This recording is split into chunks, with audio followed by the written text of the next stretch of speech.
siempre les doy la bienvenida a una nueva entrevista acá por las pantallas del mostrador. En esta oportunidad vamos a conversar sobre el acuerdo constitucional que ya formaliza esta nueva etapa de discusión constitucional una vez que se llegó finalmente a este acuerdo por Chile.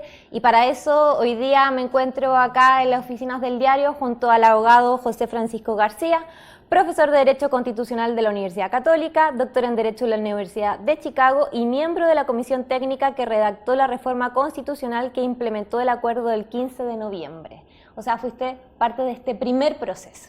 ¿Cómo estás? Así es. Hola, un gusto estar acá con usted. Oye, bueno, partamos por tu apreciación general de lo que fue este acuerdo que se alcanzó finalmente luego de varios meses por parte de los partidos políticos. Sí. ¿Qué te pareció esta fórmula a la que finalmente se llega de 50 personas en este Consejo Constitucional y 24 expertos, partiendo por ahí en términos generales tu análisis? De acuerdo, yo creo que hay dos planos. Uno, el aprendizaje político, y después hay una cuestión que es más teórica, que yo creo que es bueno darle alguna relevancia. La primera, más práctica, es que yo creo que es un acuerdo en donde en el fondo hay un esfuerzo sincero de las fuerzas políticas democráticas, me parece, por reconocer los errores que ambas han cometido en el pasado. Este proceso constituyente pasa a ser el tercer capítulo, quizás si lo vemos en una serie de Netflix, digamos, ¿no? O la tercera saga, digamos, ¿no? De un proceso constituyente o la idea de una nueva constitución que viene al menos tan temprano como el proceso de la presidenta Bachelet, el primer proceso. Y ese primer proceso del lado de la derecha, me parece que hay un reconocimiento de los bloqueos que se hicieron a ese proceso y también las posiciones, digamos, de bloqueo también al proceso constituyente fallido anterior y particularmente de los grupos más duros en la Convención Constitucional. Cuando concurre la UDI, RN, Evópolis a la firma del acuerdo por Chile, me parece que hay un reconocimiento también respecto de sus propios errores en el pasado. Por lo mismo, me parece que también hay un reconocimiento por parte de los sectores de izquierda de una posición maximalista, refundacional en la Convención Constitucional, la idea de utilizar la fallida propuesta constitucional para plasmar en lo más posible un programa político. Y hay un reconocimiento también de que entonces no es posible no es posible haber llevado ese proyecto a cabo, digamos, ¿no? Y hay un reconocimiento más, me parece modesto también, sobrio, en la firma del acuerdo por Chile. Entonces, yo creo que si hay un reconocimiento de los errores que ambos sectores políticos han cometido en casi la última década en materia constituyente, allá hay riqueza, hay lecciones y hay un aprendizaje. Desde el punto de vista intelectual, a mí me parece que es importante destacar esta idea del proceso mixto. Ahora, yo creo que es importante primero distinguir un proceso mixto de lo que era un órgano mixto con componentes no democráticos. Claro, ahí hay diferencias. Eso era bien importante. La idea de haber tenido constituyentes no democráticos era un problema. Digamos, volver a la estructura de senadores designados del pasado era un problema. Y eso se dejó de lado por este modelo de Consejo Constitucional 100% elegido. Yo creo que eso es valioso, el principio que subyace de representación de la soberanía popular, de la ciudadanía. Pero eso no obsta a lo valioso que es el proceso mixto, la idea de que de que exista un proceso donde intervengan muchos actores en muchas etapas, donde no haya un solo actor como una asamblea constituyente, soberana, ilimitada, que es típicamente el modelo latinoamericano, y tengamos este proceso como en distintas etapas con distintos actores, donde hay pesos y contrapesos, en la medida en que se respete el principio de legitimidad democrática, yo creo que es valioso, digamos, ¿no? Y este es un paradigma con el que hemos estado pensando los procesos constituyentes desde el proceso de la presidenta Bachelet. Recordemos que ella hablaba del proceso democrático, institucional y participativo. Eso también era un proceso mixto. El proceso fallido anterior también tenía esta dimensión, varios actores, varias etapas. Es cierto que algunos sectores más radicales trataron de echar abajo esta concepción, que era como todo un paradigma que se estaba discutiendo, y ahora se vuelve a recoger, probablemente con más puntos de veto, con más límite, de los que a mí me parecen deseables, pero que son completamente entendibles a la luz del proceso constituyente anterior. ¿Es un buen acuerdo, a tu juicio?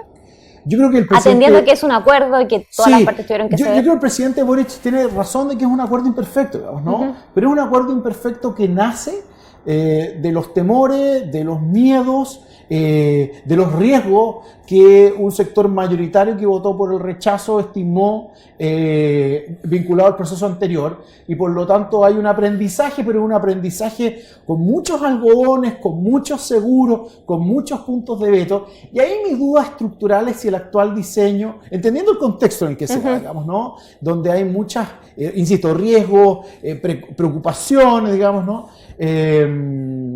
Sobre todo el lado de la derecha, la centro derecha, que le costó más firmar el acuerdo, en parte porque estaba recibiendo fuego amigo desde la derecha más radical, digamos, ¿no? Entonces en ese contexto se ponen todos estos bordes, pero hay que entenderlo así, digamos, ¿no? Hablemos ahora de las complejidades que se pueden presentar en la constitución de estos tres órganos que vendrían a componer o a participar de este proceso constitucional, partiendo por el comité de expertos, que son 24 personas, pero que según el acuerdo tienen tienen que tener unas características bastante amplias, ¿no? Como esta indiscutible trayectoria académica. Esos criterios van a quedar al arbitrio de los partidos políticos directamente.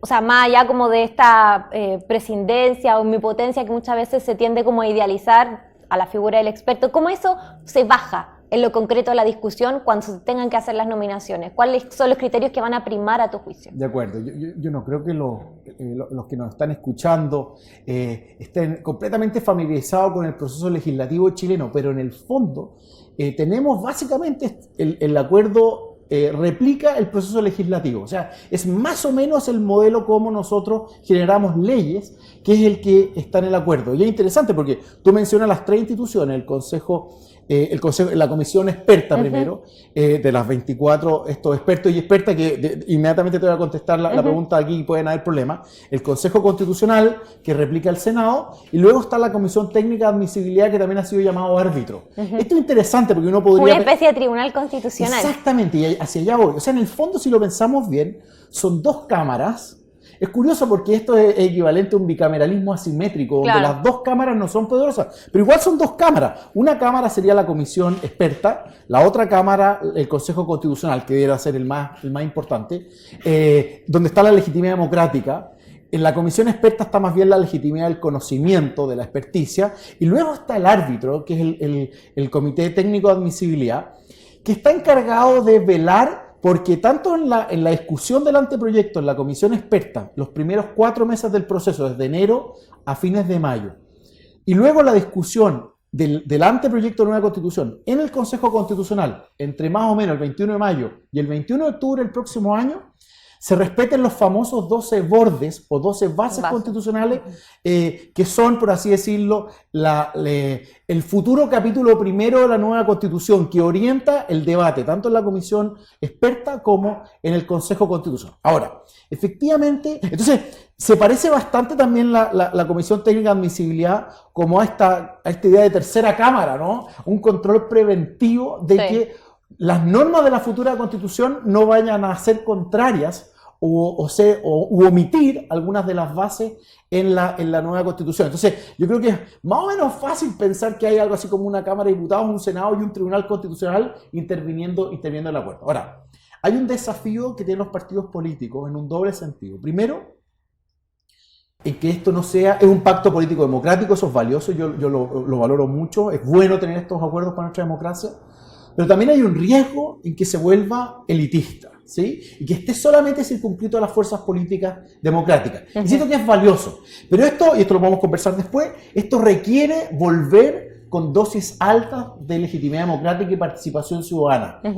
En la mitad del proceso, y no solamente dejarlo en el plebiscito de salida. Yo creo que es muy tarde creer que la ciudadanía solo se le puede incorporar hacia el final, pero esto podemos discutirlo después. Y el segundo desafío para los partidos políticos es que efectivamente, dado la naturaleza, las importantes atribuciones, que van a ser básicamente colegisladores, para ser bien exactos, digamos, ¿no? Los expertos y expertas, ellos tienen que tener... efectivamente, como lo han dicho varios, digamos, ¿no? Y varias columnistas, digamos, y profesoras estos días, no solamente tienen que ser expertos, sino que parecer expertos. Y ahí los partidos políticos tienen que tratar de dejar de lado la calculadora, de nombrar a personas a las cuales les van a entregar un mandato y cumplir un checklist que tienen que ir a defender y tratar de proponer expertas y expertos interdisciplinarios en distintos ámbitos, digamos, ¿no? Aquí se va a requerir no solamente abogados ni abogados constitucionalistas, tiene que ser interdisciplinario, cada uno va a tener su rol, pero donde en realidad lo que estemos apuntando es a generar acuerdos y a apuntar a lo que es necesario, digamos, una mejor constitución, digamos, ¿no? Una buena constitución. Y por lo tanto, las expectativas de la ciudadanía son muy altas, digamos, ¿no? Entonces, si da la impresión de que en realidad son políticos, columnistas, analistas, tuiteros disfrazados de expertos y expertas, se va a producir una brecha entre la expectativa de la ciudadanía y lo que en el fondo en realidad va a ocurrir ahí. Entonces ahí los partidos, la manera en que designen a los expertos y expertas es muy, muy decisivo. Ya que lo deslizaste, esto de las etapas, ¿no? Porque el comité de expertos presenta un anteproyecto, lo toma el Consejo Constitucional, se genera el proceso de debate hasta que llega este texto final y luego viene una especie de proceso de armonización donde se generan sugerencias por parte de los expertos, hay votaciones de por medios con diferentes quórum, luego pasa una mixta. Explícanos por favor eso. Contemos la historia en fácil. Sí, en fácil. Entonces, ¿qué es lo que debiera pasar incluso en los próximamente? El primer paso es la discusión de la reforma constitucional habilitante del nuevo proceso constituyente. El capítulo 15 de la actual Constitución se llama de la reforma de la Constitución o del procedimiento para generar una nueva Constitución.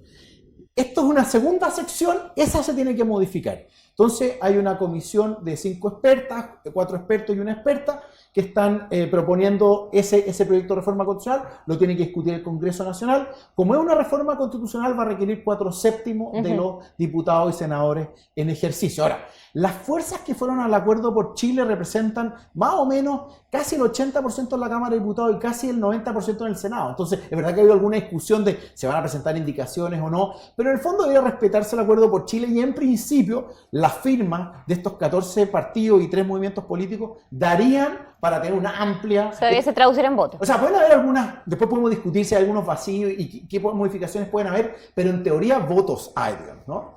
Ese es el primer paso. Esa reforma constitucional debiera estar publicada en el diario oficial, que es lo relevante, si todo va bien, digamos, hacia fines de este mes o a comienzos de enero.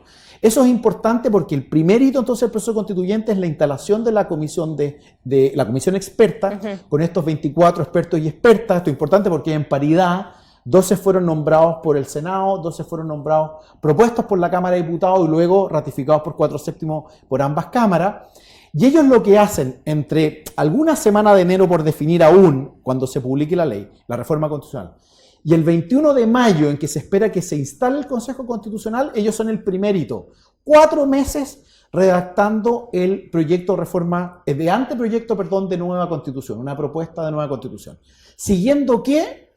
Siguiendo no únicamente, pero principalmente las 12 bases constitucionales, donde se establece, por ejemplo, los 3 poderes judiciales independientes, el Estado social y democrático de derecho, un compromiso fuerte con el cuidado del medio ambiente. La bicameralidad. La bicameralidad. Por ejemplo, hay una regla interesante. Se establece que hay un sistema de gobierno en el que va a ser bicameral, o sea, con Cámara de hecho se nombra Cámara de Diputadas y Diputados y Senado, y donde va a haber un ejecutivo donde el jefe de gobierno tiene la iniciativa de gasto. Ahora, ¿por qué esto es importante? Porque esa regla ya deja de lado el sistema parlamentario, ya no se puede discutir el sistema parlamentario, pero ojo que podría discutirse un sistema semipresidencial donde el primer ministro, jefe de gobierno, tiene iniciativa de gasto. O sea, está descartado el sistema parlamentario, no está descartado el sistema semipresidencial, pero todos creemos que en el fondo vamos a mantener el sistema presidencial en alguna forma, ¿no? Entonces, pero la comisión experta tiene que generar, no sé, 9, 10 capítulos. Las bases de institucionalidad, el capítulo de principios generales, el capítulo de derechos fundamentales, referirse a la descentralización. Sistema político. Por supuesto, al sistema político, a los poderes del Estado. Hay una base que también dice que al menos tiene que estar el Ministerio Público, la Contraloría, el Banco Central, etcétera. Entre otros órganos, por ejemplo, algunos ministros del Tribunal Constitucional han dicho, oiga, el Tribunal Constitucional aparece entre otros, porque la justicia constitucional no aparece como teniendo que ser regulada directamente. Todos esperamos que vaya a existir un Tribunal Constitucional o una Corte Constitucional, pero aparece entre otros, digamos, no está directamente. Pero bueno, entonces, este anteproyecto se tiene que entregar y en principio van a haber elecciones hacia finales de abril del Consejo Constitucional, siguiéndose la regla de elecciones del Senado, Sí. Pero con paridad de entrada y salida. O sea, esperamos un Senado, un Consejo Constitucional con 50 consejeras y consejeros o constituyentes, y además van a haber escaños supernumerarios reservados para indígenas. Esos escaños van a depender de la cantidad de indígenas que vayan a votar en la elección de distrito único para los indígenas, siguiendo el modelo anterior de elección, pero no los escaños reservados, porque antes fueron 17, Sí. y ahora en general, todo por las matemáticas, lo que se espera que vayan, por el número de indígenas que van a ir a votar, se espera que haya 1 o máximo 2 escaños reservados. Entonces el Consejo Constitucional tendría 52, pero aquí hay algo importante. Una vez que la comisión experta hizo su primera pega entre enero y el 21 de mayo, la comisión experta pasa a integrar, a partir del 21 de mayo, por derecho propio, el Consejo Constitucional. Entonces son 50 más 2 más los 24 de la comisión experta. Por así decirlo, pasemos el dato inmediatamente a las personas que van a tener que buscar la logística de esto. Vamos a tener a los 52 más los 24. Eso en realidad va a ser el Consejo Constitucional. Ahora, es verdad. Los 24 expertos y expertas no van a tener derecho a voto, pero van a tener derecho a voz, y esto es importante, pero van a participar en todas las instancias, entonces van a participar en todas las comisiones. Si el Consejo Constitucional forma, no sé, 4 comisiones o 5 comisiones para debatir distintos temas, ahí vamos a encontrar en todas las comisiones también a los expertos y a las expertas. Es verdad que la reforma constitucional habilitante nos va a dar más detalles sobre esto, pero el acuerdo en esto es muy expreso, digamos, ¿no? Sí. Ellos tienen por derecho propio. Ahora, ¿qué hace el Consejo Constitucional? Toma la propuesta a partir del 21 de mayo, toma la propuesta que hizo la comisión experta y no es vinculante y la empieza a trabajar, digamos, y puede hacer los cambios que quiera, etc. Ahora, digamos que hacia finales de septiembre o comienzos de octubre va a venir una etapa de armonización. Y aquí es donde viene un hito importante. Porque, en el fondo, los expertos estuvieron participando de la redacción de la propuesta de constitución que está haciendo el Consejo Constitucional. Entonces ellos le están diciendo, oiga, pero aquí usted deberá seguir nuestro modelo, digamos, ¿no? Entonces ellos van a ser muy persuasivos. Y luego, en esta etapa de armonización, la comisión experta va a evaluar el anteproyecto que hace el Consejo Constitucional para hacer en teoría cambios formales y cambios de comprensión de las normas que está proponiendo el Consejo Constitucional. Esta sería la etapa número 3 de este proceso, de esta historia. Y en esa etapa, ahí sí se producen algunas votaciones más complejas, porque en el fondo, las normas que obtengan, entonces, dado que han sido aprobadas por 3/5 las normas de la nueva Constitución por el Consejo Constitucional, la comisión de expertos hizo sus recomendaciones y el Consejo Constitucional por 3/5 puede aprobar esas recomendaciones y se integra a la nueva Constitución. Si estas propuestas son, en el fondo, rechazadas por más de 2/3, simplemente quedan fuera de la nueva Constitución. Y si no se aprueban por 3/5 ni se rechazaron por 2/3, se arma lo que se llama una comisión mixta. Y esto ha generado alguna controversia, porque en esa comisión mixta, que se espera que puedan ser muchas de las normas o la mayoría de las normas que hayan sido observadas por la comisión experta al Consejo Constitucional hacia el final del periodo, ahí se va a producir esta comisión mixta de 6 del Consejo Constitucional y de 6 expertos y expertas, o sea, 12 en total. De los 24 expertos y expertas se van a elegir 6 y en esa instancia ellos sí tienen voto. Ahora, termino con esta última idea. Bueno, y el paso final es el plebiscito ratificatorio el 26 de noviembre del 2023. Ahora, el último, que es importante esto, está este árbitro de las bases, el Comité Técnico de Admisibilidad, que son estos 14 juristas destacados también, en fin.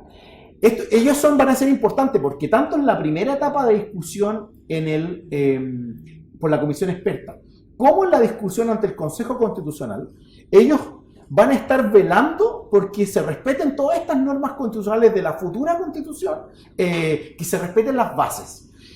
Y 1/5 de los expertos puede llevar un caso ante la Comisión Técnica de Admisibilidad. Eso se ha explicado poco al final.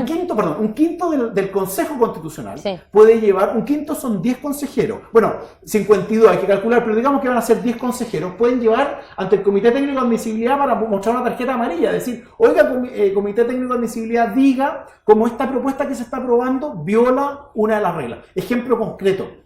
Se aprueba en el anteproyecto de nueva Constitución un Estado regional muy parecido al que se aprobó por la Convención Constitucional. Ahí inmediatamente un grupo de consejeros va a llevar este caso ante el Comité Técnico de Admisibilidad y va a decir, oiga, una de las bases es que Chile es un Estado unitario descentralizado, pero Estado unitario descentralizado nunca lo podemos entender como un Estado regional, porque un Estado regional es una versión muy descentralizada que un Estado unitario no admite, digamos, ¿no? Ahí va a haber una discusión. Entonces, ese es el tipo de casos que se van a producir. Entonces, 1/5 de los consejeros constitucionales pueden llevar el caso hasta la Comisión Técnica de Admisibilidad. ¿Y esto se puede dar durante todo el proceso? Porque también los expertos, por 2/5, pueden llevar cualquiera de estos problemas ante la Comisión Técnica de Admisibilidad, digamos, ¿no? Entonces, ¿qué es lo que uno dice? Mire, es verdad que había esta idea de que en la Convención Constitucional no se escucharon los expertos, se aplicó la mayoría, lo dijo la propia Carol Cariola hace poco, abusamos de nuestra mayoría, perfecto, eso está bien.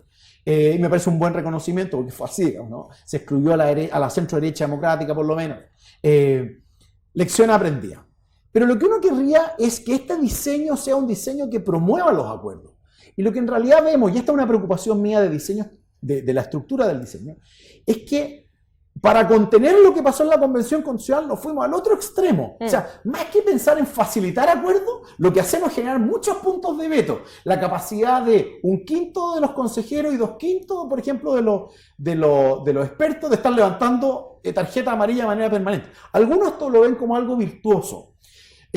Yo tengo mis dudas, digamos. Yo creo que si se utiliza demasiado, es un recurso que puede generar más bien fricciones entre la comisión experta y el Consejo Constitucional. Entonces aquí hay que, o sea, ojalá que todo sea muy prudente y muy moderado en el uso de estos puntos de veto. Lo que queremos es generar acuerdos, digamos, ¿no? Para tener una futura convención, una constitución que sea, digamos, que regule la convivencia democrática y genere lealtad constitucional, digamos. Pero claro, el exceso de puntos de veto yo creo que es algo que es complejo. Que el punto puede estar ahí, lo que tú señalas, el cómo finalmente se utiliza este mecanismo, cómo se utiliza esta institucionalidad, así como un mecanismo de contención permanente ante las 12 bases o facilitadores de acuerdo para el texto Pero constitucional. por eso la comisión de expertas yo la miraría más bien como un bicameralismo asimétrico, donde la comisión de expertas es la cámara más débil, pero con mucho poder, y el Consejo Constitucional es el órgano deliberativo, el órgano de representación popular, pero que está, o sea, en un buen día, en su mejor luz, tiene una buena relación ambos órganos. Pero pueden haber escenarios confrontacionales, digamos, y ahí los puntos de veto pueden ser problemáticos. Ya para cerrar, quiero volver al tema de la legitimidad del proceso. Se ha acusado respecto a particularmente partidos de Prodignidad que hay un excesivo tutelaje en relación a todo esto que hemos estado conversando. Explícitamente no está detallado de qué manera va a participar la ciudadanía, si lo va a hacer o no. Tú me decías anteriormente de que el plebiscito de salida no es suficiente para otorgar la legitimidad necesaria, particularmente por lo que vimos en el proceso anterior, ¿cierto? Donde no hubo una conversación constante con no había un termómetro constante en el proceso anterior y que finalmente resultó en un rechazo categórico. ¿Cómo resguardar eso en esta etapa? Yo creo que no es solo un problema de que el plebiscito de salida no sea legítimo, en el sentido de que eventualmente podría haber sido un mecanismo de legitimidad, pero yo creo que es muy insuficiente. O sea, por supuesto la ciudadanía va a participar eligiendo al Consejo Constitucional a fines de abril del 2023, aunque el CERVEL siempre está diciendo, a lo mejor no nos vamos a alcanzar a llegar, bueno, siempre está esa discusión ahora en la tramitación de la reforma constitucional, se ven esos detalles. Y luego viene el plebiscito ratificatorio de salida, digamos, ¿no? Entonces uno podría decir, perfecto, esos son los hitos de la ciudadanía, no está mal. Pero yo digo que es insuficiente, porque en realidad este pacto hoy día se da en un escenario peculiar, que es que la ciudadanía efectivamente, como se ha sostenido, hay un escenario de fatiga constitucional. La ciudadanía, y las primeras encuestas que tenemos respecto a la evaluación del acuerdo está bastante apretada. Los que fueron favorables no fueron favorables. Entonces, yo eso lo tomaría como un desafío positivo. ¿En qué sentido? En que si bien hay un pacto político, y esto es clave y es súper importante, sobre todo en un escenario de fragmentación política, sobre todo porque la nueva constitución tiene que tratar de relegitimar la política, la buena política, y el rol de los partidos políticos en nuestra democracia constitucional, pero los partidos por sí solos hoy día no tienen legitimidad suficiente ni el Congreso para sacar esto adelante. Y yo trataría, en vez de ensimismarse los partidos políticos y felicitándose, que bien lo hicimos, y dejemos que la ciudadanía participe en estas dos elecciones, yo trataría de ser muy creativo en, de nuevo, abrir las ventanas, las puertas para que haya participación ciudadana masiva. Ahora, ¿qué significa ser creativo? Significa, por ejemplo, tener algunos días de foros nacionales, de foros en temas específicos para incorporar a la ciudadanía. O puede ser, por ejemplo, simplemente pedir un par de miles de firmas, no sé, 1000 firmas, 2000 firmas, para activar algunas de o la mayoría, las que alcanzaron a ser normas constitucionales en el proceso anterior, pero que todas las normas constitucionales anteriores sea muy fácil de reactivar y que sean discutidas ahora sí, con mayor profundidad, en el Consejo Constitucional. O sea, yo creo que hay que ser muy creativo en activar a la ciudadanía, que haya retroalimentación, de nuevo la idea de que la participación ciudadana sea incidente. De nuevo, la participación indígena, digamos, ¿no? Es fundamental buscar ese espacio de participación de los pueblos indígenas, digamos. Por supuesto, el calendario es más apretado, pero esto me parece no es una excusa para excluir la participación ciudadana, sino que ser creativo para abordarla. Porque esto es un desafío en que la política por sí sola... Y en poco tiempo, además. Y en poco tiempo, pero la política por sí sola, los partidos políticos no van a tener la capacidad ellos mismos de darle legitimidad a este proceso. Se requieren todos los esfuerzos, todos los actores sociales, la sociedad civil, la ciudadanía, lo más activa posible, entendiendo que ya hay una fatiga constitucional. Pero por eso es bueno ser creativo. Y sin todo ese capital social... ¿Pero por qué es importante este capital social? Porque, como lo han dicho muchos presidentes de partidos políticos, necesitamos ganar el plebiscito. El apruebo tiene que ganar en noviembre del 2023, pero para eso la legitimidad de los partidos políticos no es suficiente. Entonces necesitamos en todo este proceso que la ciudadanía vuelva a estar interesada a participar, pero de manera creativa. Reactivemos las iniciativas populares que conoció la Convención Constitucional, pero que ahora sí se debatan. Que la retroalimentación, usemos la tecnología, digamos, las redes sociales, además, todo lo que se utilizó en la Convención Constitucional, que eso tecnológicamente fue potente, digamos, ¿no? Ese tipo de avances no los perdamos, digamos. No porque la Convención Constitucional en eso, digamos, estuvo más débil, digamos, o quizás no analizó en debate, analizó en profundidad todas las iniciativas. O sea, en el fondo, seamos honestos, todas las iniciativas que no iban con la línea editorial de la Convención Constitucional fueron rápidamente archivadas. Que el Consejo Constitucional en eso no sea mezquino, digamos, ¿no? Pero que analice de nuevo todas las iniciativas populares que sí pasaron las 15.000 firmas, etcétera, de todos los colores políticos, de todos los temas posibles, digamos, ¿no? Pero se requiere mucha capital social. La legitimidad de los partidos políticos no es suficiente. Me quedo con eso entonces para terminar la entrevista. Lamentablemente se nos acabó el tiempo. Muchas gracias por esta conversación y nos estamos viendo pronto. Muchas gracias a usted. Que estén muy bien. Gracias.